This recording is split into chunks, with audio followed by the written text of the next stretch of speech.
Hey guys, അപ്പോൾ ഇന്ന് ഞാൻ നിങ്ങൾക്ക് വേണ്ടി കൊണ്ടുവന്നിരിക്കുന്ന മൂവി 2024 ഒരു ത്രില്ലർ മൂവിയായിട്ട് പുറത്തിറങ്ങിയ ദി ബാഡ് ഷെപ്പേർഡ് എന്ന് പറഞ്ഞൊരു മൂവിയാണ് നമ്മളിന്ന് എക്സ്പ്ലെയിൻ ചെയ്യാൻ പോകുന്നത്.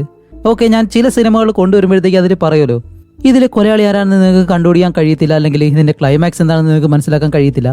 പക്ഷേ നിങ്ങളെല്ലാവരും പലതവണയും ഞാൻ അതുപോലെയുള്ള മൂവീസ് കൊണ്ടുവരും, നിങ്ങളോടത് പറയും, നിങ്ങളത് പൊളിച്ച് കയ്യിൽ തരും, കാരണം നിങ്ങൾ പെട്ടെന്ന് തന്നെ എന്താണെന്നുള്ളത് കണ്ടുപിടിക്കും. ഓക്കെ, എന്നിരുന്നാലും ഈ ഒരു മൂവി ഞാൻ അതുപോലെ തന്നെ പറയാണ്, ഇതിലൊരു ക്ലൈമാക്സ് ട്വിസ്റ്റ് ഉണ്ട്, അതെന്താണെന്ന് നിങ്ങൾക്ക് കണ്ടുപിടിക്കാൻ കഴിയത്തില്ല. അതുപോലെയുള്ളൊരു മൂവിയാണിത്. അപ്പോൾ എന്തായാലും വൺ ലൈൻ പറഞ്ഞിട്ട് ഞാൻ ആ ഒരു ഇൻട്രസ്റ്റ് കളയുന്നില്ല. അതേപോലെ തന്നെ നമ്മുടെ സെക്കൻഡ് ചാനലിൽ ദി ഗോൾഡ് സ്മിത്ത് എന്ന് പറഞ്ഞൊരു മൂവി ഞാൻ അപ്ലോഡ് ചെയ്തിട്ടുണ്ട്. അതും ഒരു 1.5 മൂവിയാണ്. മറക്കാതെ നമ്മുടെ സെക്കൻഡ് ചാനലിൽ വിസിറ്റ് ചെയ്തിട്ട് ആ ഒരു മൂവി ഒന്ന് കാണാൻ ശ്രമിക്കുക. അപ്പോൾ ഇനിയും അധികമായിട്ട് പറഞ്ഞ സമയം കളയുന്നില്ല, നമുക്ക് എന്തായാലും നേരെ സ്റ്റോറിയിലേക്ക് പോവാം. അപ്പോൾ ഈ ഒരു മൂവിയുടെ തുടക്കത്തിൽ ഒരു വലിയ കാടാണ് കാണിക്കുന്നത്. അതിന് നടുവിലുള്ളൊരു റോഡ്, അതിലൂടെ ഇപ്പോൾ ഒരു കാർ ഇങ്ങനെ പോകുന്നു. ഒരുപാട് ദൂരം ആ ഒരു കാർ ഇങ്ങനെ ഓടിപ്പോയതിനു ശേഷം കാണിക്കുമ്പോഴത്തേക്കും ആ ഒരു കാറിനകത്ത് ഒരു പെണ്ണാണുള്ളത്. അതുപോലെ അവളുടെ കയ്യിൽ രക്തമുണ്ട്, നെഞ്ചിൽ ബുള്ളറ്റ് കൊണ്ടതുപോലെ ആ ഒരു മുറിവ് പാടുണ്ട്. കൂടാതെ അടുത്ത സീറ്റിലായിട്ടൊരു തോക്കിരിപ്പുണ്ട്. ബാക്ക് സീറ്റിലാണെങ്കിലോ ഒരു ബാഗ് നിറയെ പണവും. അവളാണെങ്കിലും ആകെ ടെൻഷൻ അടിച്ച് ഒരു സിഗരറ്റ് എല്ലാം വലിച്ചിട്ട് വണ്ടി ഓടിച്ചിട്ട് പോകുന്ന സമയത്താണ് ഈ ഒരു റോഡിലായിട്ട് തന്നെ ഈ തടിയിൽ എന്തോ ഒരു ആണി തറച്ചിരിക്കുന്നുണ്ടായിരുന്നു. അറിയാതെ അതിന് മുകളിലൂടെ ടയർ കയറ്റുന്നതും പെട്ടെന്ന് ടയർ പഞ്ചറായിട്ട് വണ്ടി ഒരിടത്തേക്ക് കൊണ്ടങ്ങ് നിർത്തും. എന്നിട്ടാണ് ഇവളും പെട്ടെന്ന് കാറിൽ നിന്നിറങ്ങി അതെന്താണെന്നറിയാൻ വേണ്ടി ടയറിനടുത്തേക്ക് ഒന്ന് നോക്കുമ്പോഴത്തേക്കും ടയർ പഞ്ചറായിട്ടുള്ള ആ ഒരു കാര്യം കാണുന്നുണ്ട്. ഇനിയിപ്പോൾ വേറെ വഴിയില്ലല്ലോ, അതുകൊണ്ട് തന്നെ അവൾ ആ ഒരു തോക്കെടുത്ത് പുറകിലേക്ക് വെച്ചിട്ട് ആ ഒരു പണം അടങ്ങിയ ബാഗും എടുത്ത് അവിടെ നിന്ന് നടന്നിങ്ങനെ പോവാണ്. അങ്ങനെ ഈ ഒരു കാറിനടുത്ത് നിന്നും കുറച്ച് മുന്നിലേക്ക് നടന്ന് ചെല്ലുന്നതും പുറകിലൂടെ മറ്റൊരു വണ്ടിയിൽ ഒരു 4 പേര് വരുന്നുണ്ട്. ഇവരാണെങ്കിൽ സംസാരിച്ചും പറഞ്ഞും വരുമ്പോഴത്തേക്കും ഈ ഒരു പെണ്ണിനെ കാണത്തില്ല. പെട്ടെന്ന് വണ്ടി കൊണ്ടുവന്ന് അവളൊരു ഒറ്റ ഇടി കൊണ്ട് അവൾ താഴേക്ക് വീഴുന്നതും ഇപ്പൊ ഈ ഒരു കാറിനകത്തിരിക്കുന്ന 4 പേരും സുഹൃത്തുക്കളാണ്. അങ്ങനെ 4 പേരും വെളിയിലേക്ക് ഇറങ്ങിയിട്ട് ആ ഒരു പെണ്ണിന്റെ അടുത്തേക്ക് വന്ന് നോക്കുമ്പോഴത്തേക്കും ഗൈസ് അവൾക്ക് അനക്കമില്ല, മരിച്ചെന്ന് തോന്നുന്നു. അപ്പോഴേക്കാണ് അതിൽ ലിയനാർഡോ എന്ന് പറഞ്ഞ ഒരുത്തനുണ്ട്. അവനാണെങ്കിൽ അവളുടെ പുറകിൽ നോക്കുമ്പോൾ ആ ഒരു തോക്ക് കാണും. ശരി, ഇനിയിപ്പോൾ എന്ത് ചെയ്യുമെന്നും പറഞ്ഞിട്ട് അതിൽ 3 പേരിങ്ങനെ സംസാരിക്കുമ്പോൾ ജോൺ എന്ന് പറഞ്ഞ ഒരുത്തനുണ്ട്. അവനാണെങ്കിലും കുറച്ച് മുന്നിലേക്ക് ചെന്ന് നോക്കുമ്പോൾ ആ ഒരു ബാഗ് കാണും. അങ്ങനെ അവനായാലും ബാഗ് തുറന്നിട്ട് ഉള്ളിൽ നോക്കുമ്പോഴത്തേക്കും നിറയെ പണമുണ്ട്. അപ്പൊ ഇവരാണെങ്കിലോ, അപ്പൊ ഇവര് 3 പേരും ഇവിടുന്ന് സംസാരിക്കുന്നുണ്ട്, നമുക്ക് പോലീസിനെ വിളിക്കാം, കാര്യങ്ങളെല്ലാം അവരോട് പറയാം എന്നുള്ള കാര്യങ്ങളൊക്കെ പറയുമ്പോഴത്തേക്കും ജോൺ ഈ ഒരു പണത്തിന്റെ കാര്യം ഇവരെ വിളിച്ചതിനെ കാണിക്കും. ഇവളുടെ കയ്യിൽ ഇത്രയും പണമുണ്ട്, കയ്യിലാണെങ്കിൽ തോക്ക്, നമുക്ക് എന്തായാലും പോലീസിനെ വിളിച്ചേ പറ്റൂ, നമുക്ക് ഡീൽ ചെയ്യേണ്ടെന്ന് പറയുമ്പോൾ ജോൺ ഇപ്പോൾ ഇവരോട് പറയും, ശരി നമുക്കൊന്ന് ചിന്തിച്ചു പോകാം, എന്നിട്ട് ഒരു തീരുമാനം എടുത്താൽ മതി എന്ന് പറഞ്ഞിട്ട് അവൻ ഇപ്പോൾ പറയുന്ന കാര്യം എന്താണെന്ന് വെച്ചാൽ, ഓക്കെ നമ്മുടെ കയ്യിൽ ഇത്രയും പണമുണ്ട്, ആ ഒരു പെണ്ണാണെങ്കിലും മരിച്ചു, അവളെ പിടിച്ചിട്ട് നമ്മുടെ ട്രക്കിന്റെ പുറകിലിട്ട് അവളുടെ ശവസംസ്കാരം നല്ലതുപോലെ തന്നെ ചെയ്ത് ഈ ഒരു പണം നമുക്ക് 4 പേർക്കും കൂടി വീതിച്ചെടുത്താലോ. അപ്പോൾ പോൾ പറയും, ഹേ ജോൺ നിനക്ക് എന്താ സംഭവിച്ചത്, നീ എന്തായി പറയുന്നത് ചോദിക്കുമ്പോൾ പോൾ, നീ ഒരു കാര്യം മനസ്സിലാക്ക്, ഇതിൽ 2 മില്യണോളം പണമുണ്ട്, ഇത് നമുക്ക് 4 പേർക്കും കൂടി എടുത്തു കഴിഞ്ഞാൽ നമ്മുടെ ഓരോ കുടുംബവും രക്ഷപ്പെടും. അതുകൊണ്ട് പോലീസിനെ ഇതിലേക്ക് കൊണ്ടുവരുന്നതിനെക്കാട്ടി നല്ലത് ഇങ്ങനെ ചെയ്യുന്നതാണ്, ഇല്ലെങ്കിൽ നമുക്ക് തന്നെ ആയിരിക്കും പ്രശ്നം. ഒരുപക്ഷെ നമ്മളല്ലാന്നുണ്ടെങ്കിൽ ഈ ഒരു പെണ്ണെ വേറെ ആരെങ്കിലും കൊന്ന് ഈ ഒരു പണം എടുത്തുകൊണ്ട് പോയി കഴിഞ്ഞാലേ, അല്ലാന്നുണ്ടെങ്കിൽ ഇവിടെ ഇത് മോഷ്ടിച്ചതല്ല എന്ന് നമുക്ക് എങ്ങനെ ഉറപ്പുണ്ട്.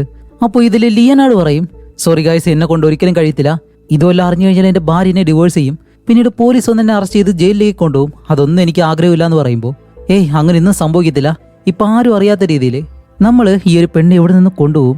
അപ്പോൾ ജോൺ ആണെങ്കിൽ ഇതിനൊരിക്കലും സമ്മതിക്കാതെ അവൻ ഇവരോട് കാര്യങ്ങളെല്ലാം പറഞ്ഞിട്ട് അവസാനം ഇവർ 4 പേരും ആ ഒരു കാര്യം തീരുമാനിക്കുകയാണ്. ഇപ്പോൾ ഒരു ടാർപ്പ് എടുത്ത് അവിടെ കൊണ്ടിട്ടിട്ട് ഈ ഒരു പെണ്ണിന്റെ ശരീരം അതിലേക്ക് കൊണ്ട് കിടത്തി അവളെ മൂടി പൊതിഞ്ഞ് നേരെ ഈ ഒരു ട്രക്കിന്റെ പുറകിലേക്ക് കൊണ്ടിടും. എന്നിട്ട് ഇങ്ങനെ പോവാനായിട്ട് നിൽക്കുന്ന സമയത്താണ് കുറച്ച് ദൂരെ നിന്നും പോലീസ് വരുന്നു. ഇപ്പോൾ 4 പേർക്ക് എന്ത് ചെയ്യണമെന്ന് അറിയത്തില്ല, അങ്ങനെ അനങ്ങാതെ നിൽക്കാണ്. ഓക്കെ, സംശയമില്ലാത്ത രീതിയിൽ നിൽക്കാൻ പറയുമ്പോൾ ആ ഒരു പോലീസുകാരൻ പാതിയെ ആ ഒരു പെണ്ണിന്റെ കാറുണ്ടല്ലോ അതിന് പുറകിലേക്ക് വണ്ടി കൊണ്ട് നിർത്തിയിട്ട് അവളുടെ കാറിനകത്തേക്ക് വന്ന് അവിടെ എല്ലാം നല്ലതുപോലെ ഇങ്ങനെ പരിശോധിക്കും. അപ്പോഴേക്കാണ് ഇവരെ 4 പേരെയും കാണുന്നത്. അപ്പൊ അതിൽ ജോൺ ആണെങ്കിൽ അയാളെ ഇങ്ങനെ കൈ കാണിക്കുമ്പോൾ പോലീസുകാരൻ അവന്റെ കാറിലേക്ക് കയറി കാറും എടുത്ത് നേരെ ഇവരുടെ അടുത്തേക്ക് വന്നിട്ട്, ഓക്കെ നിങ്ങളിവിടെ എന്താ ചെയ്യുന്നത് ചോദിക്കുമ്പോൾ വെളിയിലേക്ക് ഇറങ്ങിയിട്ടാണ് ആ ഒരു പോലീസുകാരൻ ചോദിക്കുന്നത്, ഇതുപോലെ ബാഗും കയ്യിലൊരു തോക്കുമായിട്ടൊരു പെണ്ണിനെ നിങ്ങൾ കണ്ടിരുന്നു എന്ന് ചോദിക്കുമ്പോൾ, ഇല്ല ഞങ്ങൾ കണ്ടില്ല. അല്ല നിങ്ങൾ 4 പേരും ഇവിടെ എന്താ ചെയ്യുന്നത്, ഞങ്ങൾ വേട്ടയിടാൻ വന്നേക്കാണ്. എന്ത് മാനിനെ? അപ്പോൾ നിങ്ങൾ അതുപോലെ ഒരു പെണ്ണിനെ ഇവിടെ കണ്ടില്ല? ഇല്ല സാർ ഞങ്ങൾ കണ്ടില്ല എന്ന് പറയുമ്പോൾ, നിങ്ങളുടെ വണ്ടിക്ക് എന്ത് പറ്റി? ഇല്ല അതൊന്ന് ബ്രേക്ക് ഡൗൺ ആയി, എന്താണ് പ്രശ്നമെന്ന് നോക്കണം, എന്നിട്ട് എന്തായാലും ശരിയാക്കിയിട്ട് കൊണ്ടുപോകാന്ന് പറയുമ്പോൾ ഈ ഒരു പോലീസുകാരന് ഇവരെ ചെറിയ രീതിയിൽ സംശയമുണ്ട്. അപ്പോൾ ആ ഒരു പോലീസുകാരൻ പറയും, ഏറ്റവും പുതിയൊരു ട്രക്ക്, അതിനെന്തെങ്കിലും എഞ്ചിൻ പ്രോബ്ലം ആണെന്നാണ് പറയുന്നത്, അതോ വണ്ടിയിൽ പെട്രോൾ ഇല്ലേ എന്നെല്ലാം പറഞ്ഞ ആ ഒരു പോലീസുകാരൻ പറയും, ശരി നിങ്ങളുടെ ട്രക്കിൽ എന്താണെന്ന് നോക്കട്ടെ, കാരണം ഇവിടെയുള്ള ചില ആളുകൾ ഈ കരടിയെല്ലാം കൊന്നിട്ട് അതിനെ കൊണ്ടുപോകാറുണ്ട്.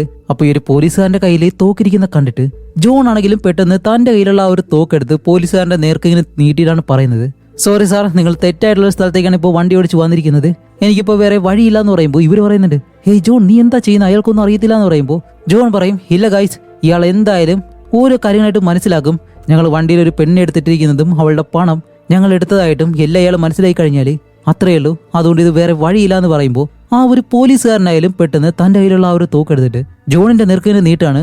അപ്പോൾ കൂടെയുള്ള ബാക്കി 3 പേർക്ക് ഇതിനോട് താല്പര്യമില്ല, പക്ഷേ ജോണിനാണ് ആ ഒരു പണം ആവശ്യം. അതുകൊണ്ട് തന്നെ ജോൺ സംസാരിച്ച് നിന്ന് പെട്ടെന്ന് ഈ ഒരു പോലീസുകാരന്റെ തലയിലേക്ക് ഷൂട്ട് ചെയ്ത് ആ ഒരു പോലീസുകാരൻ അവിടെ വെച്ച് കൊല്ലുകയാണ്. അപ്പോൾ ഇത് കണ്ട് കൂടെയുള്ള എല്ലാവരും കൂടി ജോണിനോട് ചോദിക്കും, ജോൺ നീ എന്തായി ചെയ്തതെന്ന് ചോദിക്കുമ്പോഴത്തേക്കും ജോൺ പറയും, നിങ്ങൾ ആരും ഇപ്പോൾ ഒന്നും മിണ്ടരുത്, അവളുടെ ശരീരം നമ്മുടെ ട്രക്കിൽ തന്നെ വെക്കുകയാണ്, അവളെ കൊണ്ടുപോയി നമ്മൾ അടക്കം ചെയ്യും, പിന്നെ ഈ ഒരു പോലീസുകാരന്റെ ശരീരം നേരെ കാറിനകത്തേക്ക് കൊണ്ടുവച്ചേക്ക്. ഇപ്പോൾ പോലീസുകാർ അന്വേഷിച്ച് വരുവാണെങ്കിലും ഈ ഒരു പെണ്ണ് പോലീസുകാരനെ കൊന്നിട്ട് ഇവിടെ നിന്ന് പോയതായിട്ട് അവർ വിശ്വസിച്ചോളും, നമുക്കൊരു പ്രശ്നം ഉണ്ടാകത്തില്ല എന്നും പറഞ്ഞിട്ട് ഇവരെല്ലാവരും അതുപോലെ തന്നെ ചെയ്ത് ഇപ്പോൾ ആ ഒരു പെണ്ണിന്റെ ശരീരവും കൊണ്ട് ഇവർ 4 പേർ അവിടെ നിന്ന് പോവാണ്. ഇപ്പോൾ ഇവർ പോകുന്നത് എങ്ങോട്ടാണെന്ന് വെച്ചാൽ ഈ ഒരു കാടിന് നടുവിലായിട്ട് തന്നെ ഒരു ചെറിയ വീടുണ്ട്. ഇവർ ഈ ഒരു വേട്ടയാടാൻ വരുന്ന സമയത്ത് ഇവിടെയാണ് തങ്ങാറുള്ളത്. അങ്ങനെ അവിടേക്ക് കൊണ്ടു നിർത്തിയിട്ട് ഇപ്പോൾ വണ്ടിയിൽ നിന്നും ആ ഒരു പെണ്ണിന്റെ ശരീരം ഒരാൾ എടുത്തുകൊണ്ട് പോകുന്നു, മറ്റൊരാൾ 2-3 ബാഗ് എടുത്തുകൊണ്ട് പോകുന്നു, ഒരാൾ പണം. ഇങ്ങനെ എല്ലാവരും ആ ഒരു ഷെഡിനകത്തേക്ക് കൊണ്ടുവന്നിട്ട് ഈ ഒരു പെണ്ണിന്റെ ശരീരം വെളിയിൽ വെച്ച് ഇനിയിപ്പോൾ എന്താ ചെയ്യാൻ പോകുന്നതെന്ന് ചോദിക്കുമ്പോൾ ജോൺ പറയും, അവളുടെ ശരീരം ആദ്യം എന്തായാലും നമ്മൾ കുഴിച്ചിടുന്നു, അത് കഴിഞ്ഞ് നമ്മൾ വേട്ടയാടാൻ പോകുന്നു, പിന്നീട് തിരിച്ചു വന്ന് ഈ ഒരു പണവും വീതിച്ച് ഇവിടെ നിന്ന് പോവാണ്, ഇതാണിപ്പോൾ പ്ലാൻ.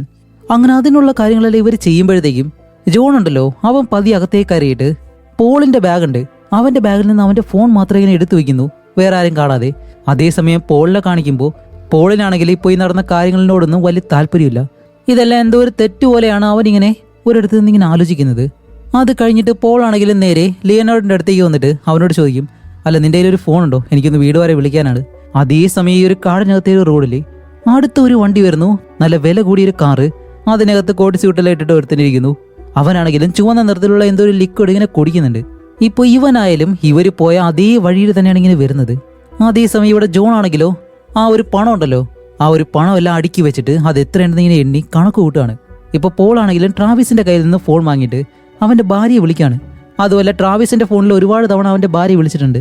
അപ്പോൾ പോൾ ചോദിക്കുന്നുണ്ട്, അല്ല നീ എന്തിനാ ഒരുപാട് തവണ ഇവനെ വിളിക്കുന്നത്, എന്നെ വിളിച്ചാൽ പോലെയെന്ന് ചോദിക്കുമ്പോൾ നിന്നെ വിളിക്കാനായിട്ട് ഞാൻ ഒരുപാട് ശ്രമിച്ചിരുന്നു, പക്ഷേ കോള് പോയിരുന്നില്ല, അതുകൊണ്ടാണ് ഇവനെ വിളിച്ചത്. ഓക്കെ, കുട്ടികൾ 2 സേഫ് അല്ലേ, അവർ നല്ലതുപോലെ നോക്കിക്കോ എന്നെല്ലാം അവന്റെ ഭാര്യയോട് അവനിങ്ങനെ സംസാരിക്കുന്നു. ഇവിടെ ട്രാവിസ് ആണെങ്കിലേ ആ ഒരു കുഴി എടുക്കുന്ന തിരക്കില് അതേസമയം ആ ഒരു കാറിൽ വരുന്ന ഒരുത്തനുണ്ടല്ലോ, അവൻ ഇപ്പോൾ ആ ഒരു കാറും കൊണ്ട് നേരെ ഈ ഒരു ആക്സിഡന്റ് നടന്ന ആ ഒരു സ്ഥലത്തേക്ക് വന്നിട്ട് ആ ഒരു പെണ്ണിന്റെ കാറ് ഡോർ തുറന്നിങ്ങനെ നോക്കുമ്പോഴത്തേക്കും അതിനകത്ത് ബാഗ് കാണുന്നില്ല, ആ ഒരു പെണ്ണിനെ കാണുന്നില്ല. അതേപോലെ തന്നെ കുറച്ച് മുന്നിലേക്ക് വരുമ്പോൾ താഴെയായിട്ട് രക്തം കിടക്കുന്നു. ആ ഒരു രക്തം അവൻ വിരലുകൊണ്ട് ഇങ്ങനെ എടുത്തിട്ട് അതെടുത്തിങ്ങനെ രുചിച്ച് നോക്കുകയാണ്. ഷടാ, ഇവനെന്ത് മനുഷ്യനാണെന്ന് നമ്മൾ ചിന്തിച്ചു പോകും. അതേസമയം ഇവിടെ ആണെങ്കിലോ നമ്മുടെ ജോൺ ആണ് ഇപ്പോൾ കുഴിയെടുക്കുന്നത്, ഓരോരുത്തരും മാറി മാറി കുഴിയെടുക്കുകയാണ്. അപ്പോൾ ഇവർ 3 പേരും ഇവിടെ ഇരുന്നിട്ട് ഈ പണം കിട്ടിക്കഴിഞ്ഞാൽ അത് വെച്ച് എന്തൊക്കെ ചെയ്യാം എന്നുള്ള കാര്യങ്ങളെല്ലാം സംസാരിക്കുന്നു. ജോണിന് ഇതെല്ലാം കേട്ടിട്ട് ജോൺ ആണെങ്കിൽ കുറച്ച് ദൂരം നിൽക്കല്ലേ, അപ്പോൾ ഇവർ 3 പേരും സംസാരിക്കുന്നത് അവൻ എന്തോ തെറ്റായിട്ടാണ് തോന്നുന്നത്. അതുപോലെ ഈ കൂട്ടത്തിൽ ലിയനാർഡ് ജോണിനെ പറ്റി ഇങ്ങനെ പറയുന്നുണ്ട്, അല്ല ഇവൻ ഈ ഒരു പണത്തിന് വേണ്ടി ഇങ്ങനെ ഓരോരുത്തരെ കൊല്ലാൻ തുടങ്ങിയാൽ അത് ഇങ്ങനെ ശരിയാവും എന്നുള്ള രീതിയിൽ അവൻ ഇങ്ങനെ സംസാരിക്കുന്നു. അത് കഴിഞ്ഞിട്ട് ഈ റോഡിൽ കാണിക്കുമ്പോൾ നേരത്തെ വന്ന ആ ഒരാളുണ്ടല്ലോ, അവൻ ഇപ്പോൾ അവന്റെ കാറും കൊണ്ട് നേരെ ഇവരുള്ള ആ ഒരു സ്ഥലത്തേക്ക് തന്നെ വരികയാണ്. അതെങ്ങനെയാണെന്ന് അറിയത്തില്ല. എന്നിട്ട് നേരെ അവിടേക്ക് വന്ന് ഇറങ്ങി അകത്തേക്ക് ചെല്ലുമ്പോഴത്തേക്കും ഇവർ 4 പേരും ആ ഒരു ശരീരം കുഴിച്ചിടാനായിട്ട് ഇങ്ങനെ നിൽക്കാണ്. ഇവൻ അകത്തേക്ക് കയറി വരുന്നതും അവർ 4 പേരും പേടിച്ചിട്ട്, ഹേയ് നീ ആരാണെന്ന് ചോദിക്കുമ്പോൾ, ഗായ്സ് നിങ്ങൾ എന്താണ് ഇവിടെ ചെയ്യുന്നതെന്ന് എനിക്ക് നല്ലതുപോലെ തന്നെ അറിയാം, ഞാനൊരു കുഴപ്പമുണ്ടാക്കാനല്ല വന്നിട്ടുള്ളത്, എന്റെ പണം നിങ്ങളുടെ കയ്യിലുണ്ട്, അത് എനിക്ക് തന്നു കഴിഞ്ഞാൽ ഞാൻ പൊയ്ക്കോളാം എന്ന് പറയുമ്പോൾ ഇവർ ചോദിക്കും, അല്ല നീ എങ്ങനെയാ ഞങ്ങളെ കണ്ടുപിടിച്ചത്, അതിനൊന്നും ബുദ്ധിമുട്ടില്ലാതെന്ന് പറയുമ്പോൾ നമ്മുടെ ജോൺ പെട്ടെന്ന് അവന്റെ നേരെയും ആ ഒരു തോക്കെടുത്തിങ്ങനെ കാണിക്കും. അപ്പോൾ അവൻ പറയും, എന്റെ കയ്യിൽ തോക്കോ ഒരു കാര്യവുമില്ല, ഞാൻ ഇവിടേക്ക് ഒരായുധം ഇല്ലാതെയാണ് വന്നിട്ടുള്ളത്, നിങ്ങളോട് സംസാരിക്കണം, എന്റെ പണവും വാങ്ങിയിട്ട് ഇവിടെ നിന്ന് പോകണം, അത്ര മാത്രമേ ഉള്ളൂ എന്ന് പറയുമ്പോൾ ബാക്കി എല്ലാവരും അവരുടെ തോക്ക് ഇങ്ങനെ എടുത്ത് കയ്യിൽ വയ്ക്കും. അപ്പോഴേക്കാണ് അവൻ പറയുന്നത്, ജോൺ നീ ഇപ്പോൾ എന്നെ ഒന്നും ചെയ്യരുതെന്ന് പറയുമ്പോൾ ജോൺ ചോദിക്കും, അല്ല എന്റെ പേര് നിനക്കെങ്ങനെ അറിയാം, നിന്റെ പേര് മാത്രമല്ല ഇവിടെയുള്ള എല്ലാവരെ പറ്റിയും എനിക്ക് നല്ലതുപോലെ അറിയാം, അറിഞ്ഞിട്ട് തന്നെയാണ് ഞാൻ ഇവിടേക്ക് വന്നിട്ടുള്ളത്, അതുകൊണ്ട് സാധാരണ മനുഷ്യരെ പോലെ മാന്യന്മാരായിട്ട് നമുക്കിരുന്ന് സംസാരിച്ചാലോ എന്ന് ചോദിക്കുമ്പോൾ അവരതിന് സമ്മതിക്കുന്നില്ല. അവർക്ക് കുറച്ചുകൂടി പേടിയായി. അപ്പോഴേക്കും അവിടെ വന്നവനുണ്ടല്ലോ, അവനായാലും പതിയെ അവിടെ ഇങ്ങനെ ഇരുന്നിട്ട് സിഗരറ്റ് ഇങ്ങനെ വലിക്കാണ്. ആ ഒരു സമയത്ത് ഈ കാടിന് ചുറ്റുമായിട്ട് എന്തോ ശബ്ദം കേൾക്കുന്നു. അപ്പോൾ ഇവർ വിചാരിക്കും ഇനിയിപ്പോൾ ഇവന്റെ ആളുകളാണെന്ന് വിചാരിച്ചിട്ട് അവനോട് ചോദിക്കും, നീ ഒറ്റയ്ക്കാണോ അതോ നിന്റെ കൂടെ ആളുകളുണ്ടോ എന്ന് ചോദിക്കുമ്പോൾ, ഇല്ല ഞാൻ ഒറ്റയ്ക്കാണ് വന്നിട്ടുള്ളത്, എനിക്ക് ഒറ്റയ്ക്ക് ജോലി ചെയ്യാനാണ് ആഗ്രഹം എന്ന് പറയുമ്പോൾ ജോൺ പറയും, ഓക്കെ അപ്പോൾ ലിയനാട് പോൾ നിങ്ങൾ രണ്ടുപേരും കാടിനകത്ത് ആരെങ്കിലും ഉണ്ടോ എന്ന് നോക്ക്, ഞാനും ട്രാവിസും കൂടി ഇവൻ അകത്തേക്ക് കൊണ്ടുപോകാന്നും പറഞ്ഞിട്ട് ആ വന്നവനുണ്ടല്ലോ അവന്റെ പേര് സിഡ്നി എന്നാണ്. അപ്പൊ അവനെയും കൂട്ടി ഇവർ രണ്ടുപേരും അകത്തേക്ക് പോകുന്നു. നമ്മുടെ ലിയനാടും പോളും കാടിനകത്തേക്ക് അവിടെ ആരെങ്കിലും ഉണ്ടോ എന്ന് ഇങ്ങനെ നോക്കി നടന്നു പോവാണ്. അപ്പൊ ഇവർ രണ്ടുപേരും ഈ ഒരു വീടിനകത്തേക്ക് വന്നിട്ട് അവിടെ ഒരു ബേസ്മെന്റ് ഉണ്ട്, അതിനകത്തേക്ക് അവനെ കൊണ്ടുവന്ന് അവിടെയുള്ള ചെയറിൽ അവന്റെ 2 കൈയും കെട്ടിയിട്ടിട്ട് അവനെ അവിടെ ഇരുത്തും. അപ്പോഴേ സിഡ്നി ആണെങ്കിലും മാന്യമായിട്ട് പേടിക്കാത്തുള്ള രീതിയിലാണ് ഇവരോട് സംസാരിക്കുന്നത്. ഇവിടെ ലിയനാടും പോളും ആണെങ്കിലും കാടിനകത്തേക്ക് വരുമ്പോഴത്തേക്കും അവിടെ ഈ ഒരു കരടി കെണിയെല്ലാം കാണുന്നുണ്ട്. അങ്ങനെ അത് നോക്കി ഇവരോട് തിരിക്കുന്ന സമയത്താണ് പെട്ടെന്ന് പുറകിൽ എന്തോ ഒരു ശബ്ദം കേട്ട് തിരിഞ്ഞു നോക്കുമ്പോൾ അവിടെ ഒരാൾ തോക്കുമായിട്ട് നിൽക്കുന്നു. ഇത് കാണുന്നതും ഇവർ രണ്ടുപേരും അയാളുടെ നെറുകിനെ പോകുമ്പോഴത്തേക്കും അയാൾ പേടിച്ച് അവിടെ നിന്നൊരു ഒറ്റ ഓട്ടം. അപ്പൊ ഇവരും പുറകെ പോകുന്നുണ്ട്. അങ്ങനെ ഒരുപാട് ദൂരം ഓടി അവസാനം അയാളെ ഇവർ പിടിച്ചിട്ട്, നീ എന്താ ഈ ഒരു കാടിനകത്ത് ചെയ്യുന്നതെന്ന് ചോദിക്കുമ്പോഴത്തേക്ക് അവൻ പറയും, ഇല്ലല്ല ഞാനിവിടെ അടുത്തൊരു വീട്ടിൽ താമസിക്കുന്നതാണ്, ഈ കാടിനകത്ത് ഞാൻ കുറെ കെണികൾ വെച്ചിട്ടുണ്ട്, അത് നോക്കാൻ വന്നതാണ്, ഇല്ലാതൊന്നും ഇല്ലാന്ന് പറയുമ്പോൾ ഇവർക്ക് സംശയം എന്താണെന്ന് വെച്ചാല് ഇവിടെ നടന്ന കാര്യങ്ങളൊക്കെ ഇയാൾ കണ്ടോ ഇല്ലയെന്ന്. അതുകൊണ്ട് നീ ഞങ്ങളോടൊപ്പം തന്നെ വരാൻ പറഞ്ഞിട്ട് അവനെയും പിടിച്ചിട്ട് ഇവർ രണ്ടുപേരും തിരിച്ചു വരുമ്പോൾ അയാൾ പറയുന്നുണ്ട്, എനിക്കൊരു ഫാമിലി ഉണ്ട്, 2 കുട്ടികളുണ്ട്, എനിക്ക് അവരുടെ അടുത്തേക്ക് പോകണമെന്നല്ല. അപ്പോഴേക്കും നമ്മുടെ ജോണും ട്രാവിസും വെളിയിലേക്ക് വരുമ്പോഴത്തേക്കും ഇയാളെ കാണുന്നതും ഇപ്പൊ അവർ ചോദിക്കും, ഇവൻ എവിടെ നിന്ന് കിട്ടിയെന്ന് ചോദിക്കുമ്പോൾ, ഇല്ല കാടിനകത്ത് നിന്ന് കിട്ടിയതാണ്, ഇവിടെയുള്ള കാര്യങ്ങളൊക്കെ കണ്ടോ ഇല്ലെന്ന് അറിയത്തില്ല എന്ന് പറയുമ്പോൾ അയാൾ പറയും, സോറി നിങ്ങൾ എന്താണ് പറയുന്നതെന്ന് എനിക്ക് മനസ്സിലാവുന്നില്ല, എന്നെ വിട്ടു കഴിഞ്ഞാൽ ഞാൻ എന്തായാലും തിരിച്ച് വീട്ടിലേക്ക് പോകും, എനിക്ക് ഭാര്യയും 2 കുട്ടികളുണ്ട്, പ്ലീസ് എന്നെ വെറുതെ വിടണമെന്നെല്ലാം പറയുമ്പോൾ ജോൺ പറയും, ഒരിക്കലും ശരിയാവത്തില്ല, ഒരുപക്ഷെ ഇവൻ ഇത് കാര്യങ്ങളെല്ലാം കണ്ടിട്ടുണ്ടെങ്കിൽ എന്തായാലും പോലീസിൽ പോയി പറയുമെന്ന് പറയുമ്പോൾ അയാൾ അപ്പോഴും പറയുന്നുണ്ട്, എനിക്കൊന്നും അറിയത്തില്ല, ഞാൻ എവിടെയും പോകത്തില്ല, ഞാൻ വീട്ടിലേക്ക് തന്നെയാണ് പോകുന്നത് എന്ന് അയാൾ കരഞ്ഞിങ്ങനെ പറയുന്നുണ്ട്. അപ്പൊ ഇതെല്ലാം കേൾക്കുമ്പോഴത്തേക്ക് നമ്മുടെ പോൾ പറയും, ഓക്കെ ഇയാളൊരു നല്ല മനുഷ്യനാണെന്ന് തോന്നുന്നു, അയാൾ എന്തായാലും നമുക്ക് വെറുതെ വിടാന്ന് പറയുമ്പോൾ ജോൺ അതിന് സമ്മതിക്കത്തില്ല. അപ്പോൾ ബാക്കി 3 പേരും ഒന്നും മിണ്ടാ നിൽക്കുമ്പോൾ പോൾ ചോദിക്കുന്നുണ്ട്, അല്ല നിങ്ങൾ സീരിയസ് ആയിട്ടാണോ? അപ്പോൾ ജോൺ പറയും, സോറി ഈ ഒരു തവണ ഞാനിത് ചെയ്തില്ല എന്ന് പറയുമ്പോൾ ലിയനാട് പറയും, ഞാനിത് ചെയ്യാമെന്നും പറഞ്ഞിട്ട് ഇപ്പൊ അയാളോട് മുട്ടൂത്തി ഇരിക്കാൻ പറയാണ്. വേറൊന്നുമല്ല, ലിയനാട് അയാളെ കൊല്ലാൻ പോകുന്നു, പേടി കാരണമാണ് ഇതെല്ലാം ചെയ്യുന്നത്. അപ്പോൾ ലിയനാട് അയാളുടെ അടുത്തേക്ക് ചെന്നിട്ട് അയാളെ ഷൂട്ട് ചെയ്യാനായിട്ട് വരുമ്പോഴത്തേക്കും അവനെ കൊണ്ട് കഴിയുന്നില്ല, ഒരാളെ കൊല്ലാനായിട്ട് അയാളെ കൊണ്ട് കഴിയുന്നില്ലല്ലോ. അപ്പോഴേക്കും ജോൺ അടുത്തേക്ക് വന്ന് അവന് സപ്പോർട്ട് ചെയ്തിട്ട് ഷൂട്ട് ചെയ്യാനായിട്ട് പറയുന്നതും പാവം ആ ഒരാളെ ഇവർ ഷൂട്ട് ചെയ്ത് കൊല്ലുകയാണ്. ഇയാൾ കണ്ടോ ഇല്ലയോ എന്താണെന്ന് നമുക്കറിയത്തില്ല. അങ്ങനെ ഇവരെല്ലാവരും വീണ്ടും ഒരു വല്ലാത്ത അവസ്ഥയിലായിപ്പോയി. ഇപ്പോൾ ഒരു ബാഗ് പണം കാരണം എത്ര പേരാണ് ഇവർക്ക് കൊല്ലേണ്ടി വരുന്നത്. അത് കഴിഞ്ഞ് എല്ലാവരും താഴേക്ക് ചെല്ലുമ്പോഴത്തേക്കും സിഡ്നി എന്ന് പറഞ്ഞിട്ട് അവൻ ഇപ്പോൾ ഇവരോട് സംസാരിക്കുകയാണ്. ഇപ്പോൾ ഒരു പാവ മനുഷ്യനെ നിങ്ങൾ കൊന്നെന്ന് തോന്നുന്നു, വെറും പണത്തിന് വേണ്ടി. മനുഷ്യർ ഇപ്പോഴും ഒരിക്കലും മാറിയിട്ടില്ല, അവരുടെ ഉള്ളിൽ ആ ഒരു ദേഷ്യം ഇപ്പോഴും ഉണ്ട്. എന്നിട്ട് ജോണിനോട് പറയും, എനിക്കറിയാം നിനക്കൊരിക്കലും മറ്റുള്ളവരെ കൊല്ലുന്നത് നിർത്താൻ കഴിയുന്നില്ല എന്ന്, ഞാൻ ഒരിക്കലും നിന്നെ കുറ്റം പറയത്തില്ല, കാരണം ഞാനും വേട്ടയാടുന്ന ഒരാളാണ്, എനിക്കും വേട്ടയാടാൻ ഇഷ്ടമാണ്. ഇപ്പൊ കൂടെയുള്ളവരെ കൂടി കുറ്റക്കാരാക്കുന്ന രീതിയിൽ ജോണിനോട് അവനിങ്ങനെ സംസാരിക്കുന്നു, ജോണിന്റെ മൈൻഡ് മാറ്റുന്ന രീതിയിൽ. അതേസമയം ലിയനാട് നേരെ അകത്തേക്ക് കയറി വരുന്നു. ഇവിടെ വെളിയിൽ നമ്മുടെ പോൾ ആണെങ്കിൽ ആ ഒരാളെ കുഴിച്ചിടാനുള്ള കുഴിയെടുക്കാണ്. ട്രാവിസ് ആണെങ്കിൽ ഇവിടെ ആ ഒരു കാടിനകത്തേക്ക് നോക്കിയിട്ട് ഇവൻ ഒരാളെ കൊന്നതുകൊണ്ട് ആ ഒരു രീതിയിൽ ഒരു വല്ലാത്ത അവസ്ഥയിൽ ഇങ്ങനെ നിൽക്കാണ്. അങ്ങനെ അത് കഴിഞ്ഞിട്ട് ഇപ്പോൾ എല്ലാവരും അകത്തേക്ക് വരുമ്പോഴത്തേക്കും സിഡ്നി എന്ന് പറഞ്ഞാൽ അവൻ ഇപ്പോഴും പറയുന്ന ഒരേ ഒരു കാര്യം, എന്റെ പണം എനിക്ക് തന്നു കഴിഞ്ഞാലേ ഞാൻ ഇവിടെ നിന്ന് ഒരു കുഴപ്പമുണ്ടാക്കാതെ പോവാം, അതാണ് നല്ലത് എന്ന് പറയുമ്പോഴത്തേക്കും ജോൺ പറയും, അതിനൊരിക്കലും നടക്കത്തില്ല. അപ്പോഴേക്കും ലിയനാട് പറയും, ഓക്കെ എന്തായാലും ഈ ഒരു പണം ഷെയർ ചെയ്തിട്ട് അവന് ഒരു പകുതി പങ്ക് കൊടുത്തേക്ക്, ഒരു പ്രശ്നം ഉണ്ടാക്കാൻ ഞാൻ ആഗ്രഹിക്കുന്നില്ല എന്ന് പറയുമ്പോൾ ജോൺ പറയും, അതെങ്ങനെ നമുക്ക് വിശ്വസിക്കാൻ കഴിയും, അവൻ പുറത്തു പോയി കഴിഞ്ഞാൽ അവന്റെ ആളുകൾ ഇവിടെ ചുറ്റിനും ഉണ്ടെങ്കിലോ, ഇനി അവർ വന്നിട്ട് അവർക്കും പണം വേണമെന്ന് പറഞ്ഞു കഴിഞ്ഞാൽ നമ്മളെല്ലാവരും മരിക്കും, അതുകൊണ്ട് ഇവൻ ഇപ്പോൾ തന്നെ വെടിവെച്ച് കൊന്നാലേ ഈ ഒരു കാര്യം അവസാനിക്കത്തുള്ളൂ. അവൻ ആ ഒരു തോക്കെടുത്ത് അവന്റെ നെറ്റിയിലേക്ക് വെക്കുമ്പോഴത്തേക്കും സിഡ്നി പറയുന്നുണ്ട്, ധൈര്യമായിട്ട് ആ ഒരു ട്രിഗർ വലിച്ചോ എന്നും പറഞ്ഞ് അവൻ പേടിയില്ലാതെ തന്നെ ഇരിക്കുകയാണ്. അതേസമയം ട്രാവിസ് ഉണ്ടല്ലോ, അവൻ ഇപ്പോഴും വെളിയിൽ തന്നെ നിൽക്കാണ്. ഇവിടെ നടന്ന കാര്യങ്ങള്, അവൻ ചെയ്ത കാര്യങ്ങള് ഇതെല്ലാം ചിന്തിച്ചിട്ട് അവനൊരു വല്ലാത്ത അവസ്ഥയിൽ ഇങ്ങനെ മാറിക്കൊണ്ടേയിരിക്കുന്നു.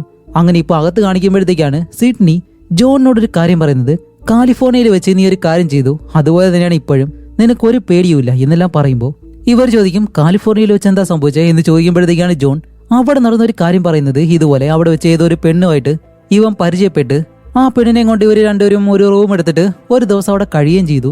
അത് കഴിഞ്ഞ് അടുത്ത ദിവസം ജോൺ ഉറങ്ങി കിടക്കുമ്പോഴത്തേക്കും ആ ഒരു പെണ്ണ് എഴുന്നേറ്റ് അവന്റെ പേഴ്സിൽ നിന്ന് പണവും കാര്യങ്ങളൊക്കെ എടുക്കുന്നു. അപ്പോൾ ജോൺ ചോദിക്കും, ഹേയ് നീ എന്താ ചെയ്യുന്നതെന്ന് ചോദിക്കുമ്പോൾ അവൾ പറയും, നിന്റെ ക്രെഡിറ്റ് കാർഡ്, പണം ഇതൊന്നും എനിക്ക് തന്നില്ല എന്നുണ്ടെങ്കിൽ ഞാൻ ഉടനെ തന്നെ പോലീസിനെ വിളിച്ച് എന്നെ ബലാത്സംഗം ചെയ്യാൻ ശ്രമിച്ചു എന്ന് ഞാൻ പരാതി കൊടുക്കുമെന്ന് പറയുന്നതും ഇത് കേട്ട നമ്മുടെ ജോണിനെ അടങ്ങിയിരിക്കാൻ കഴിഞ്ഞില്ല. ജോൺ അവിടെ ഒരു ഗ്ലാസ് എടുത്തുകൊണ്ട് വന്ന് ആ ഒരു പെണ്ണിന്റെ തലയിലേക്ക് ഒരു ഒറ്റയടി അത് കഴിഞ്ഞ് ആ ഒരു പെണ്ണിനെ കൊന്ന് ബാധരവിലിട്ട് അവളുടെ ശരീരം വെട്ടിമുറിച്ച് ആ ഒരു കൊലപാതകം ഇല്ലാണ്ടാക്കുമായിരുന്നു. അപ്പൊ ഈ ഒരു കാര്യം കേൾക്കുന്നതും ലിയനാർഡിനും പോളിനും ഉണ്ടല്ലോ കുറച്ചുകൂടി പേടിയായി. കാരണം ഇത്രയും നാൾ ഈ ഒരു കാര്യം കൂട്ടുകാരായിട്ട് നടന്നിട്ട് പോലും അവരെ അറിഞ്ഞിട്ടില്ല. അതേ സമയം വെളിയില് ട്രാവിസ് ഇപ്പൊ ഒരുപാട് കാര്യങ്ങൾ ചിന്തിച്ചിട്ട് തോക്കുമെടുത്ത് എന്തോ ഒരു ദേഷ്യത്തില് അകത്തേക്ക് ഇങ്ങനെ നടന്നു വരുന്നു. അപ്പോഴേക്കാണ് ഇവിടെ സിഡ്നി പറയുന്നത് ഒരു സുഹൃത്ത് 2 മില്യൺ പണത്തിന് വേണ്ടി ഒരു പെണ്ണിനെ കൊല്ലാനായിട്ട് കൂട്ടുകാർക്ക് പറഞ്ഞു കൊടുത്ത ആ ഒരു കൂട്ടുകാരെയും കൊണ്ട് ഇപ്പൊ ഇവിടേക്ക് വന്നൊരു പാവപ്പെട്ട മനുഷ്യനെ കൊന്നു.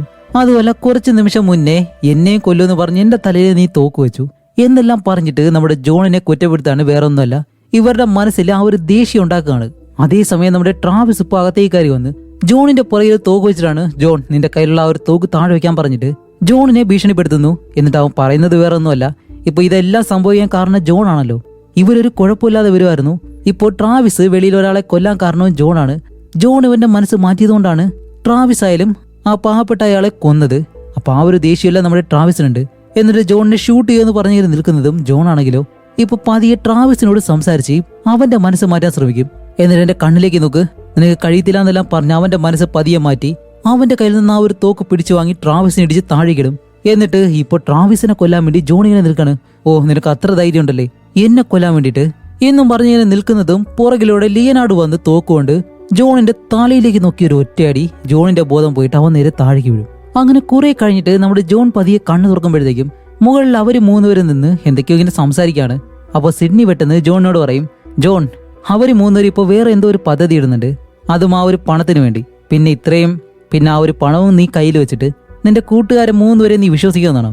പിന്നെ ലിയനാർഡ് നിന്നോട് ചെയ്തത് അതൊരു ചെറിയ തെറ്റായിരുന്നു, പിന്നെ അവന്റെ മനസ്സ് ചിലപ്പോൾ അങ്ങനെയായിരിക്കാം എന്നെല്ലാം പറഞ്ഞിട്ട് ജോണിനെ ഇപ്പൊ എരിയേറ്റി കൊടുക്കുന്നതും ഇവിടെ നമ്മുടെ പോളിനെ കാണിക്കുമ്പോൾ പോൾ ഇപ്പൊ ആ ഒരു ബാഗും പണമായിട്ട് ഈ കാടിനകത്തേക്ക് നടന്നു പോവാണ്. എന്നിട്ട് ഒരു വലിയ മരമുണ്ട്, ആ മരത്തിന്റെ പൊത്തിനുള്ളിലേക്ക് ഈ ഒരു പണം കൊണ്ടുവന്ന് ഒളിപ്പിച്ചു വയ്ക്കും.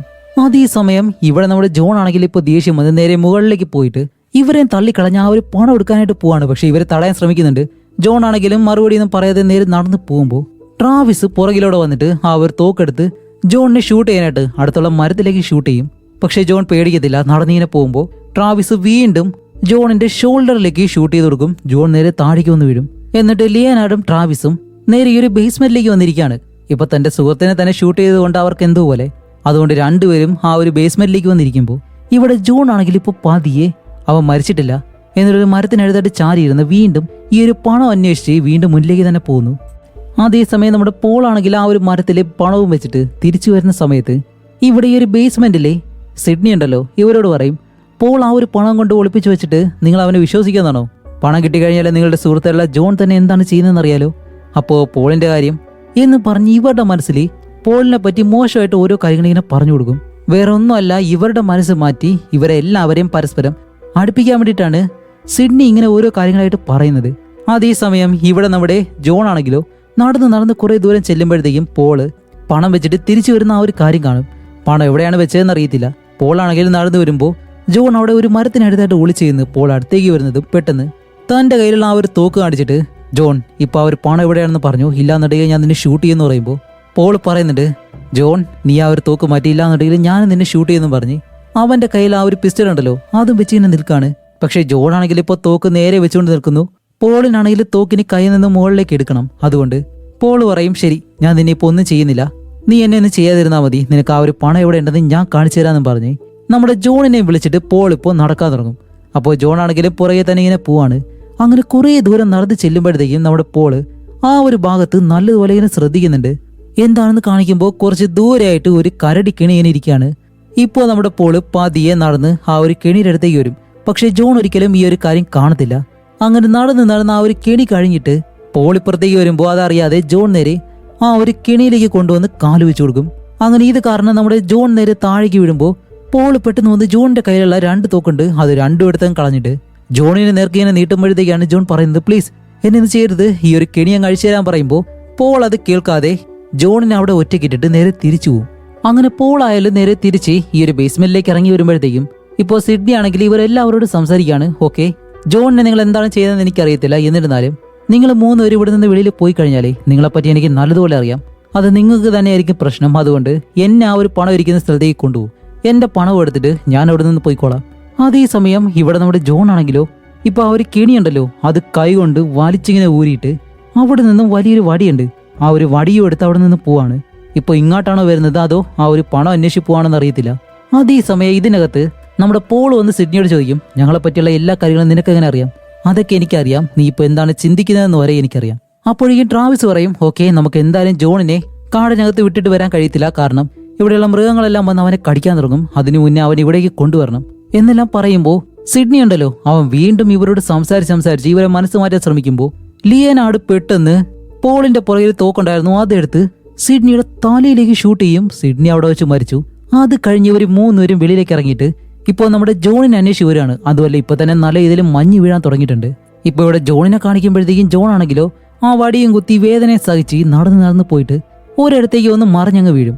മറിഞ്ഞു വീണ് എഴുന്നേക്കാൻ ശ്രമിക്കുമ്പോഴത്തേക്കാണ് കുറച്ച് ദൂരെയായിട്ട് ഇവരൊരു പാവപ്പെട്ട ഒരുത്തനെ ഷൂട്ട് ചെയ്ത് കൊന്നല്ലോ, അവന്റെ തോക്ക് ഈ ഒരു കാട്ടിലുണ്ടായിരുന്നു. അത് കണ്ടുപിടിച്ച് ആ ഒരു തോക്ക് ഇപ്പോ ജോൺ അങ്ങെടുക്കും. ഇവിടെ ആണെങ്കിൽ നമ്മുടെ ട്രാവിസ് ഇവരോടൊപ്പം നടന്നിട്ട് എന്നെ എത്രയും പെട്ടെന്ന് കൊണ്ടുപോകും. എവിടേക്കാണ്? ജോണിന്റെ അടുത്തേക്കാണോ ആ ഒരു പണത്തിന്റെ അടുത്തേക്കാണോ? അപ്പൊ അവന് മറുപടിയില്ല. അതേ സമയമാണ് ഇവിടെ നമ്മുടെ പോൾ ഒരു സത്യം കണ്ടുപിടിക്കുന്നത്. പോളിന്റെ മകളായിട്ടുള്ള ആംബർ ഒരിക്കലും പോളിന്റെ മകളല്ല, അത് ലിയനാർഡിന്റെ മകളാണ്. കാരണം നേരത്തെ തന്നെ ആ ഒരു ഫോൺ വിളിച്ചപ്പോഴത്തേക്കും അവന്റെ ഭാര്യ എടുത്തല്ലോ. എന്നിട്ട് അവളോട് ചോദിക്കുന്നുണ്ട്, നീ എന്തിനാ ലിയനാർഡിനെ വിളിക്കുന്നതെന്ന്. സത്യത്തിൽ അവർ രണ്ടുപേരും തമ്മിൽ ഒരു ബന്ധം ഉണ്ടായിരുന്നു. ആ ഒരു കാര്യം നമ്മുടെ പോൾ കണ്ടുപിടിച്ചിട്ട് അത് സത്യമാണെന്ന് ചോദിക്കുമ്പോൾ അതേന്ന് പറയും. എന്നിട്ട് പോൾ പറയും, എനിക്ക് ഇപ്പോഴും നിന്നെ കൊല്ലാനായിട്ട് ഒട്ടും ആഗ്രഹമില്ല എന്നെല്ലാം പറഞ്ഞ് നമ്മുടെ പോൾ എന്തായാലും കുറച്ച് നല്ല സ്വഭാവമുള്ള ഒരാളാണ്. അതുകൊണ്ട് അവൻ എല്ലാം ക്ഷമിച്ചിട്ട് അങ്ങനെ നടന്നു പോവാണ് വീണ്ടും നമ്മുടെ ജോണിനെ അന്വേഷിച്ച്. അതേ സമയം ഇവിടെ ജോൺ ആണെങ്കിലോ ആ ഒരു തോക്ക് എടുത്ത് അതും കയ്യിൽ വെച്ച് നടന്ന് കുറെ ദൂരം എത്തുമ്പോഴത്തേക്കും ഇവർ മൂന്നുപേരും നടന്നു പോകുന്നു. അപ്പൊ അവൻ അവിടെ ഇങ്ങനെ ഒളിച്ചു നിൽക്കും. എന്നിട്ട് ഇവരുടെ പുറകെ പതിയെ അവരെ ഫോളോ ചെയ്തിട്ട് ഒരിടത്ത് എത്തിയിട്ട് ഇവരെ ഷൂട്ട് ചെയ്യാണ്ട് ഇങ്ങനെ നിൽക്കുന്നുണ്ട്. അപ്പോഴാണ് ഒരു നിമിഷം ഒന്ന് ആലോചിച്ചിട്ട് ഇവരിപ്പോ പണം എവിടെയാണ് വെച്ചതെന്ന് കണ്ടുപിടിക്കണ്ടേ, അതുകൊണ്ട് കുറച്ചു നേരം കൂടി നിന്ന് ഇവരെ ഫോളോ ചെയ്ത് ഇങ്ങനെ പോവാണ്. അതേ സമയമാണ് ഇവിടെ ബേസ്മെന്റിലെ ഒരു 1.5 ടെസ്റ്റ് കാണിക്കുന്നത്. വേറെ ഒന്നുമല്ല, വെടികൊണ്ട സിഡ്നി ഉണ്ടല്ലോ അവനിപ്പോ പതിയെ എഴുന്നേറ്റ് വരുന്നു. അവന്റെ തലയിലാണെങ്കിൽ ആ ഒരു ബുള്ളറ്റ് കൊണ്ട മുറിവ് ഇപ്പോഴും അതുപോലെ തന്നെയുണ്ട്. എന്നിട്ട് അവൻ അവിടെ നിന്ന് പതിയെ എഴുന്നേറ്റ് വെളിയിലേക്ക് വരികയാണ്. വെളിയിലേക്ക് ഇറങ്ങി വന്ന് നോക്കുമ്പോഴത്തേക്കും ഇവര് മൂന്നുപേരും ഇപ്പോൾ നടന്ന് അവസാനം ആ ഒരു മരം ഉണ്ടല്ലോ അതിനടുത്തേക്ക് എത്തി. അപ്പോൾ ഇവിടെയാണ് ആ ഒരു ബാഗ് ഒളിപ്പിച്ചു വെച്ചിരിക്കുന്നത്. അങ്ങനെ ലിയനാർഡായാലും പതിയെ ആ ഒരു ബാഗ് മരത്തിനുള്ളിൽ നിന്ന് പുറത്തേക്ക് എടുക്കാണ്. അപ്പൊ ഈ ഒരു കാര്യങ്ങളെല്ലാം ജോൺ കുറച്ച് ദൂരെയായിട്ട് ഇങ്ങനെ കാണുന്നുണ്ട്. അങ്ങനെ ലിയനാർഡ് ആ ഒരു ബാഗ് പതിയെ വെളിയിലേക്ക് എടുത്തിട്ട് ഇപ്പൊ പോകാനായിട്ട് നിൽക്കുമ്പോഴത്തേക്കും ട്രാവിസ് ചോദിക്കുന്നുണ്ട്, അല്ല നമുക്ക് ജോണിനെ കണ്ടുപിടിക്കണ്ടേ എന്ന് ലിയനാർഡിനോട് ചോദിക്കുമ്പോൾ അവൻ പറയും, ജോണിനെയോ? അവൻ എന്തായാലും മരിച്ചു കാണും, ഇനിയിപ്പോൾ അവനെ അന്വേഷിച്ച് പോകണ്ട എന്ന് പറയുമ്പോഴത്തേക്കും ഇത് കേട്ട നമ്മുടെ ജോൺ പെട്ടെന്ന് ലിയനാർഡിനെ ഷൂട്ട് ചെയ്തങ്ങ് താഴേക്കിടും. അപ്പോൾ ബാക്കി രണ്ടുപേരും 2 വശങ്ങളായിട്ട് പിന്നെ ഒളിച്ചു കിടക്കാണ്. അപ്പോഴേക്കും ജോൺ ആണെങ്കിലേ അടുത്ത ബുള്ളറ്റ് ഇങ്ങനെ ലോഡ് ചെയ്യുന്നു. അപ്പോഴേക്കാണ് ട്രാവിസ് പെട്ടെന്ന് അവിടെ കിടന്നിട്ട് ജോണിനെ ഇങ്ങനെ വിളിക്കും, ഹേ ജോൺ നീ അവിടെ ഉണ്ടോ എന്ന് ചോദിക്കുമ്പോൾ ജോൺ പറയും, നീ എവിടെയാ? ഞാനിവിടെ ഉണ്ട്, ഞാനിപ്പോൾ തോക്ക് താഴെയിട്ട് നിന്റെ മുന്നിലേക്ക് വന്നു കഴിഞ്ഞാൽ നീ എന്നെ ഷൂട്ട് ചെയ്യാന്ന് ചോദിക്കുമ്പോൾ ജോൺ കുറച്ചു നേരം ആലോചിച്ചിട്ട് പറയും, ഇല്ല ഒന്നും ചെയ്യത്തില്ല, ഓക്കെ ഞാൻ വരാമെന്ന് പറയുമ്പോഴത്തേക്കും പോൾ ചോദിക്കും, ഹേ ട്രാവിസ് നിനക്കെന്താ ഭ്രാന്താണോ, നീ എന്താ ഈ ചെയ്യുന്നതെന്ന് ചോദിക്കുമ്പോൾ ഇല്ല ഇതെല്ലാം എനിക്ക് അവസാനിപ്പിക്കണം എന്നും പറഞ്ഞിട്ട് ട്രാവിസ് പതിയെ എഴുന്നേറ്റ് ജോണിന്റെ മുന്നിലേക്ക് ചെല്ലാണ്. അവന്റെ കയ്യിൽ തോക്കൊന്നുമില്ല. അപ്പോൾ ജോൺ ആയാലും അവനെ ഷൂട്ട് ചെയ്യുന്നില്ല. അങ്ങനെ പതിയെ ജോൺ നേരെ മുന്നിലേക്ക് വന്നിട്ട് ഒരു മരത്തിനടുത്തായിട്ട് ഇങ്ങനെ ചാരി നിന്നിട്ട് ട്രാവിസിനോട് പറയും, ഓക്കെ. അങ്ങനെ ജോൺ ആയാലും നടന്ന് ഒരു മരത്തിനടുത്തേക്ക് ഇങ്ങനെ ചാരി നിൽക്കുമ്പോഴത്തേക്കും ട്രാവിസ് പറയുന്നുണ്ട്, ജോൺ നമുക്കിതെല്ലാം അവസാനിപ്പിക്കാം, നീ എന്റെ നല്ലൊരു സുഹൃത്താണ്, അതുകൊണ്ട് ഇനി എന്തായാലും വേണ്ട, നമുക്കിത് അവസാനിപ്പിക്കാന്ന് പറയുമ്പോൾ ജോൺ പറയും, അവസാനിപ്പിക്കണമല്ലേ, അവസാനിപ്പിക്കാം, അതിനു മുന്നേ നീ ആ ഒരു ബാഗ് കൊടുത്ത് എന്റെ അടുത്തേക്ക് വാ, നമുക്കിതെല്ലാം അവസാനിപ്പിച്ച് പോവാന്ന് പറയുമ്പോൾ ട്രാവിസ് ആയാലും അവൻ പറഞ്ഞതുപോലെ ആ ഒരു ബാഗ് ഇങ്ങനെ കയ്യിലെടുക്കുന്നു. എന്നിട്ട് ജോണിനടുത്തേക്ക് നടന്നു വരുമ്പോഴത്തേക്കും ഇപ്പോൾ ജോണിന് പുറകിലായിട്ട് സിഡ്നി എന്ന് പറഞ്ഞിട്ട് അവനുണ്ടല്ലോ അവനിങ്ങനെ കാണും. ഇത് കണ്ട് നമ്മുടെ ട്രാവിസ് ആണെങ്കിലും പേടിച്ച് ആ ഒരു ബാഗ് താഴെ ഇടുമ്പോൾ ജോൺ ചോദിക്കും, ഹേയ് നീ എന്താ ചെയ്യുന്നതെന്ന് ചോദിച്ചിട്ട് പെട്ടെന്ന് നമ്മുടെ ട്രാവിസിനെ അങ്ങ് ഷൂട്ട് ചെയ്ത് കൊല്ലും. ഇനിയിപ്പോൾ ബാക്കിയുള്ളത് നമ്മുടെ പോളും ജോണും മാത്രം. പോളാണെങ്കിൽ തന്റെ കയ്യിലുള്ള ആ ഒരു തോക്ക് ഉപയോഗിച്ച് 2 തവണ ജോണിന്റെ അടുത്തേക്ക് ഷൂട്ട് ചെയ്യും. കുറച്ച് കഴിഞ്ഞിട്ട് കാണിക്കുമ്പോഴത്തേക്കാണ് അവന്റെ കയ്യിൽ ബുള്ളറ്റ് തീർന്നുപോയി. ഇപ്പോൾ 2 പേരുടെ കയ്യിലും ബുള്ളറ്റ് ഇല്ല. അങ്ങനെ നിൽക്കാണ് കുറേ നേരം ആ ഒരു മരത്തിനടുത്ത്. അങ്ങനെ നിൽക്കുന്ന സമയത്ത് പെട്ടെന്ന് സിഡ്നിയെ കാണിക്കുമ്പോൾ അവനിപ്പോ വീണ്ടും നടന്നു വന്ന് നമ്മുടെ ട്രാവിസ് മരിച്ചിട്ടില്ല, അവനെ വലിച്ചെടുത്ത് ഒരു മരത്തിനടുത്തേക്ക് കൊണ്ടിരുത്തും. എന്നിട്ട് ഇവൻ നേരെ കാറിനടുത്തേക്ക് ചെന്നിട്ട് അതിനകത്ത് നിന്നും ഒരു പെട്ടിയും തുറന്ന് എന്തോ ഒരു കുപ്പി പോലെ എന്തോ ഒരു കാര്യം എടുത്തുകൊണ്ട് വന്നിട്ട് അവന്റെ രക്തം ഇങ്ങനെ ശേഖരിക്കുകയാണ്. എന്നിട്ട് ഇവിടെ നടന്ന കാര്യങ്ങളെ പറ്റി ഇങ്ങനെ പറയുന്നുണ്ട്, മനുഷ്യന്മാരെ അറിയോ, പണത്തിന് വേണ്ടി അവരെന്തും ചെയ്യും. നീ ആദ്യം മുതൽ ഒന്ന് ചിന്തിച്ചു നോക്ക് ജോൺ, അവൻ പണത്തിന് വേണ്ടി പല കാര്യങ്ങളും ചെയ്തിട്ടുണ്ട്, നിന്നെ കൊല്ലാൻ വരെ ശ്രമിച്ചിട്ടുണ്ട്. നീ ഒരു വേട്ടക്കാരനല്ലേ, നീ തന്നെ ചിന്തിച്ചു നോക്ക്, നീ കൊല്ലാൻ പോകുന്ന മൃഗങ്ങളുടെ കാര്യം. അവരെ പതിയിരുന്ന് ഓരോന്നിനായിട്ട് തമ്മിലടിപ്പിച്ച് കൊല്ലുന്ന രീതി, ഇങ്ങനെ പല രീതികളുണ്ട്. അതുപോലെ തന്നെയാണ് ഇപ്പൊ ഈ ഒരു കാര്യത്തിലും ചെയ്തിട്ടുള്ളത്. അത് ചെയ്തത് വേറെ ആരല്ല, അത് ചെയ്തത് ഞാനാണ്. അങ്ങനെ ഇത്രയും കാര്യങ്ങൾ പറയുന്നതും ഇവിടെ നമ്മുടെ ജോൺ ഇപ്പോ പോളിന് എന്ത് സംഭവിച്ചെന്നറിയാതെ പതിയെ നടന്ന് എന്നിട്ട് നടന്നു വന്നിട്ട് ആ ഒരു ബാഗും എടുത്ത് ജോൺ അവിടെ നിന്ന് നടന്ന് മുന്നിലേക്ക് പോകുമ്പോഴത്തേക്കാണ് ഇപ്പൊ നമ്മുടെ പോൾ അവിടെ നിന്ന് എഴുന്നേറ്റ് അവന്റെ കയ്യിൽ വലിയൊരു തോക്ക് കിട്ടി. അതും വെച്ച് ജോണിന്റെ മുന്നിൽ ഇങ്ങനെ നിൽക്കുന്നു. രണ്ടുപേരും മുഖത്തോട് മുഖം നോക്കി ഇങ്ങനെ നിൽക്കാണ്. പോൾ എന്തായാലും ജോണിനെ കൊല്ലാതെ വിടത്തില്ല. ആ ഒരു സമയത്ത് സിഡ്നി ഉണ്ടല്ലോ, അവനിപ്പോ കളക്ട് ചെയ്ത രക്തം അതൊരു ചെറിയ കുപ്പിയിലാക്കിയിട്ട് അതിങ്ങനെ കുടിക്കുകയാണ്. അതേ സമയം ഇവിടെ നമ്മുടെ പോൾ ആണെങ്കിൽ ജോണിനെ ഷൂട്ട് ചെയ്തു. അങ്ങനെ ജോൺ എന്തായാലും മരിച്ചു. അവസാനമുള്ളത് പോൾ മാത്രമല്ലേ. പോള് കുറച്ച് മുന്നിലേക്ക് നടന്നു വരുമ്പോഴത്തേക്കും സിഡ്നി ഇപ്പൊ അവന്റെ മുന്നിലേക്ക് വന്നിട്ട് പോളിന്റെ കഴുത്തിന് പിടിച്ചൊരു ഒറ്റയേറ ആ ഒരു മരത്തിനടുത്തേക്ക്, എന്നിട്ട് അടുത്തേക്ക് വന്നിട്ടാണ് സിഡ്നി ഉണ്ടല്ലോ അവന്റെ കൈ സ്വയം കടിക്കുന്നു. ഇവിടെയാണ് ഒരു ഒന്നൊന്നര ടെസ്റ്റ്. ഇപ്പൊ അവന്റെ 2 പല്ലുകള് പുറത്തേക്ക് ഇങ്ങനെ നല്ലതുപോലെ വരുന്നുണ്ട്. എന്നിട്ട് അവന്റെ കയ്യിൽ ആ ഒരു രക്തം അങ്ങനെ എടുത്ത് പോളിന്റെ വായിലേക്ക് ഇങ്ങനെ തേച്ചു കൊടുക്കും. എന്നിട്ടാണ് നമ്മുടെ പോളിനോട് പറയുന്നത്, കുറച്ചുകൂടി കഴിഞ്ഞാല് സൂര്യൻ ഉദിക്കും. ആ ഒരു സമയത്ത് നിന്റെ ശരീരം വീക്കായിട്ട് നിനക്ക് തോന്നും. അപ്പോഴേക്കും നീ ഉറങ്ങാനായിട്ട് പോണം. അത് കഴിഞ്ഞ് രാത്രി വീണ്ടും നീ വരണം. അപ്പോൾ നീ എന്നോട് നന്ദി പറയും. നിന്നെ ഇപ്പോൾ ഒരു മനുഷ്യനിൽ നിന്നും ഞാൻ മാറ്റിയിരിക്കുകയാണ്. മനുഷ്യന്മാരുടെ ആ ഒരു ക്രൂരമായിട്ടുള്ള ലോകത്ത് നീ ഒരിക്കലും ജീവിക്കാൻ പാടില്ല.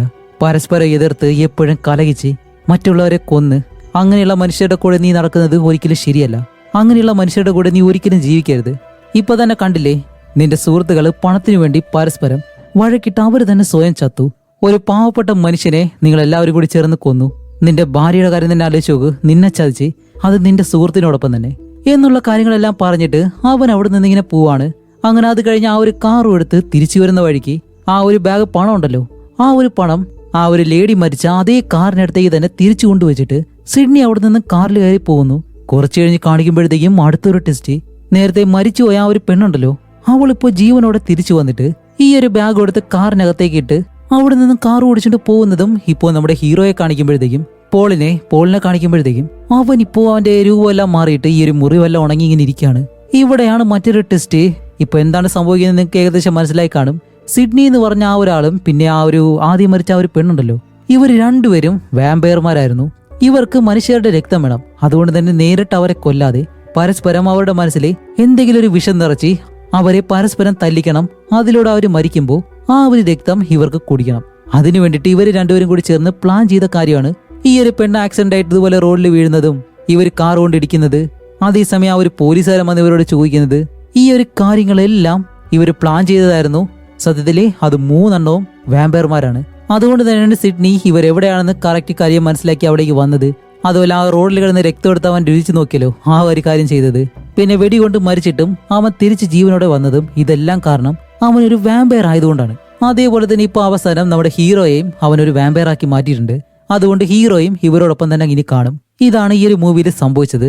ഇപ്പൊ അവസാനമായിട്ട് കാണിക്കുമ്പോഴത്തേക്കും സ്റ്റാർട്ടിങ്ങിൽ കണ്ടതുപോലെ തന്നെ ആ ഒരു പെണ്ണ് വീണ്ടും തന്റെ ബാഗുമായിട്ട് ഈ ഒരു റോഡിൽ ഇങ്ങനെ കിടക്കുന്നു.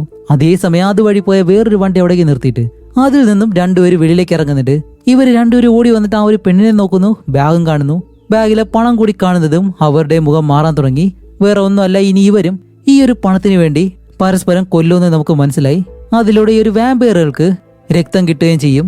അങ്ങനെ ഇവര് പരസ്പരം മനുഷ്യരെ കൊണ്ട് തമ്മിലടിപ്പിച്ച് അതിലൂടെ ഇവര് രക്തം ശേഖരിച്ച് അത് കുടിക്കുന്നു.